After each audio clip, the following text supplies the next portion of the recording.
अस्सलाम वालेकुम dear teachers, कैसी हैं आप? उम्मीद करती हूँ बिल्कुल खैरियत से होंगी। आज आपने क्लास में बच्चे को ये से शुरू होने वाले बहुत से नए अल्फाज सिखाए। पहले कहानी की सूरत में जब आप कहानी सुना रहे हो तो आपने बच्चों को गौर से ऑब्जर्व करना है कि कौन से बच्चे आपकी तरफ फोकस्ड हैं।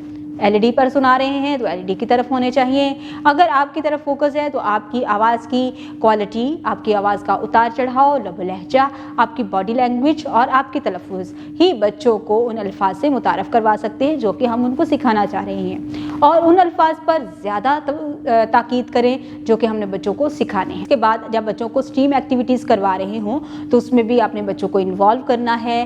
फिर छोटी ये बड़ी ये की शक्ल की पहचान, आधी शक्ल की पहचान करते हुए बच्चों को बताना है कि जब हम नए अल्फाज लिख रहे होते हैं तो वहाँ पे हम आदि इश्काल का इस्तेमाल करते हैं। इसके बाद क्लास वर्क में बच्चों को क्लियर इंस्ट्रक्शंस दें।